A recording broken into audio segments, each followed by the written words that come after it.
Welcome back to the greatest bio podcast in all the land, BioCast. Of course, I'm your host, James, and today I've got my guest, Jen. Hey, guys. here today to go over 9 bio topics. So here we go. The first topic is, drum roll please, lab safety.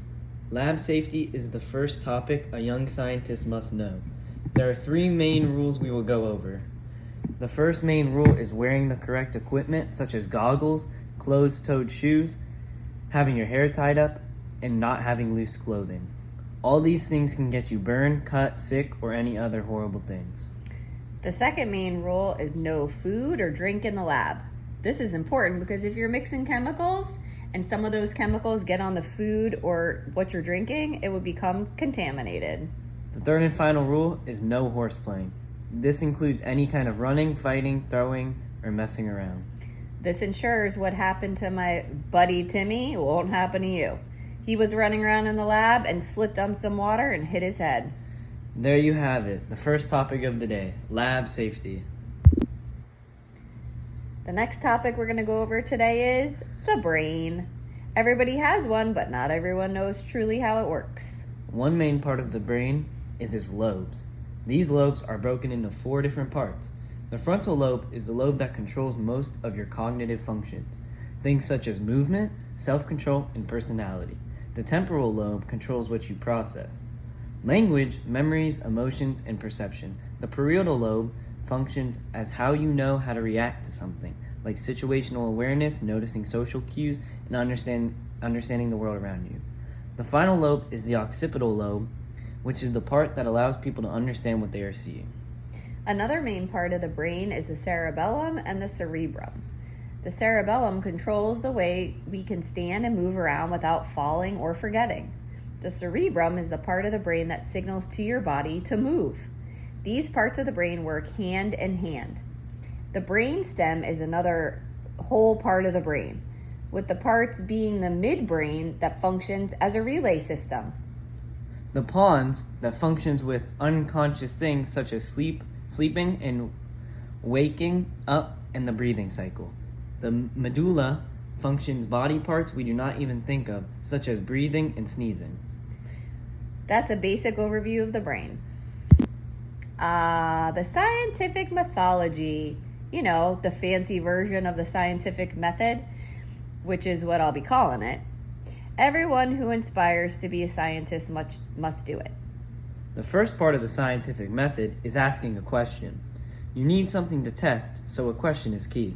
After that, you can begin learning about the subject or question you have.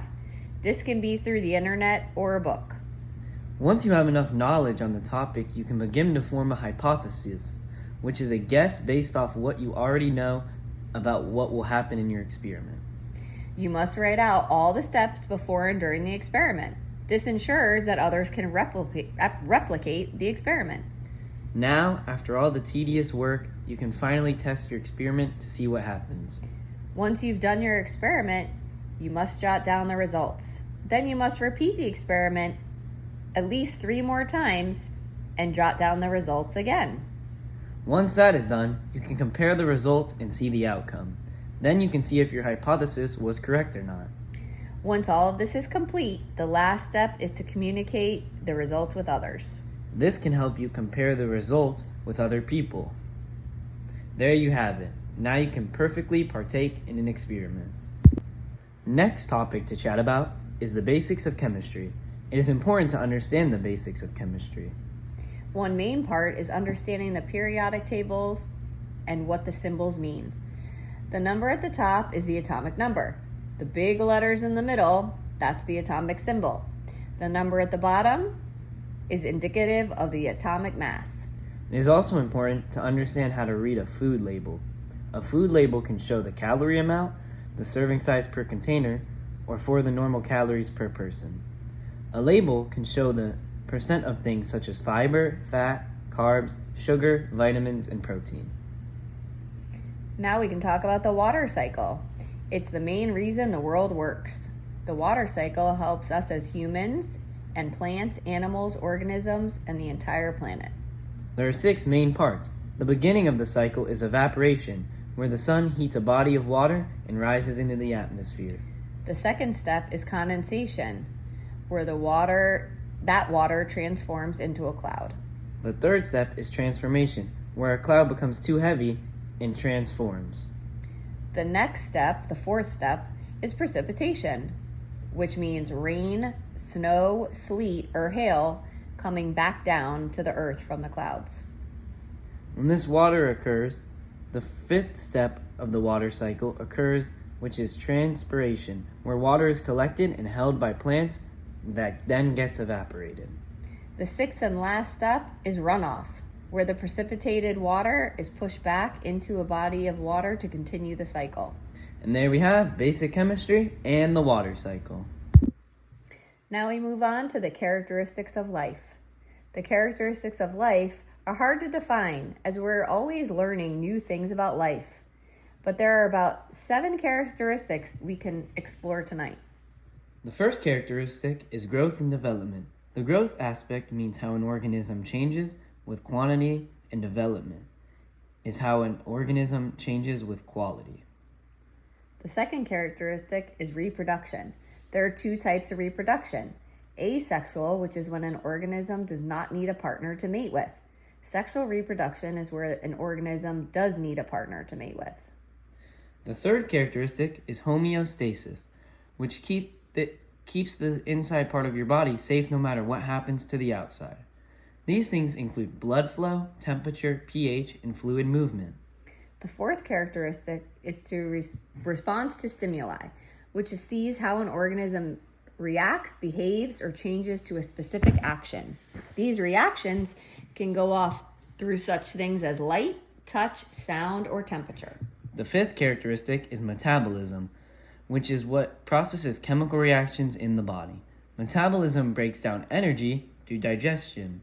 Metabolism processes amino acids and glucose through photosynthesis. The sixth characteristic is adaptation. Adaptation can come in 2 different forms. The first form is where an organism will change its physical appearance to survive their environment. Organisms can also change their behavior to survive their environment as well.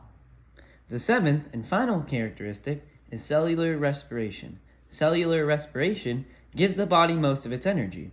Cellular respiration uses chemical reactions, glycolysis, where glucose is broken down and makes ATP. Those are the 7 main characteristics of life. Next, we have the immune system. The immune system helps to make sure we can fight off harmful things in the body. One of these harmful things are pathogens. The patho in pathogens means disease, and the gens means producers. A pathogen is any organism that gets into or onto the body and harms its host. Some pathogens include viruses, bacteria, fungi, worms, and protists. There are 2 main ways to become immune to these pathogens. These ways are adaptive and acquired immunity. Adaptive immunity is when a person's body has been infected with a pathogen before and the body remembers the pathogen and kills it. This is due to multiple things. One of which is T cells that attack pathogens. B cells produce antibodies which bind to pathogens to kill them. Acquired immunity comes from things such as vaccines. When a vaccine is given, it has a small dosage of the virus so the body can understand the pathogen and fight it off if the pathogen comes in contact with the person again. So this is how the immune system fights off disease. Biomolecules are something humans and other organisms could not live without. There are 4 main biomolecules in the body. These 4 biomolecules are lipids, carbohydrates, aka carbs, proteins, and nucleic acids, and we are going to explain them for you. First, we have lipids. Lipids break down into fatty acids and glycerol in lipolysis. When lipids are broken down, they provide energy storage and even provide insulation and warmth. Secondly, we have carbs. Carbs give the body the most of its energy. Carbs break down into glucose to do this. Carbs also provide fiber and cell structure. Thirdly, we have protein. Protein is made of amino acids in long chains. Protein helps with enzyme activity, which we will get to later. Protein is another energy source as well. Protein also regulates hormones and transports substances in cells. The fourth and final main biomolecule is nucleic acids. Nucleic acids carry genetic information. There are two types of these nucleic acids. The two acids are DNA and RNA. DNA stores genetic information, which helps cell activity pass traits from one generation to the next. RNA transports DNA to the ribosomes. There we have it, biomolecules. The next topic for the day is enzymes. Enzymes are catalysts for speeding up chemical reactions in living things. Each enzyme shape is specifically made to bond with a substrate. These substrates fit into the enzyme's active site, which fits just like a puzzle piece. When the substrate enters the active site, it is eventually broken off and splits into two halves, and this is called the product. Most of these enzymes are made of protein. The activity of enzymes can be altered by things such as temperature. Too low of a temperature will slow down the enzyme's reaction. Too high of a temperature, and the enzyme will react too much and become denatured, which means it is broken and non-functional. pH also affects the reaction of an enzyme. Every enzyme has a specific pH that is best for it. If a pH is too high or low, it can make the enzyme become denatured. Yep, that's it. Those are enzymes. Sadly, we're down to our last final topic of the day, and that's going to be origins of life. Origins of life can vary in many ways. The Earth is about 4.5 billion years old and is formed from nebula gases and dust. Planetoids then came together to build planets. The very first atmosphere was made of hydrogen and helium. During this time, the Earth was very hot, with volcanoes everywhere. When the Earth started to cool, the atmosphere began to appear.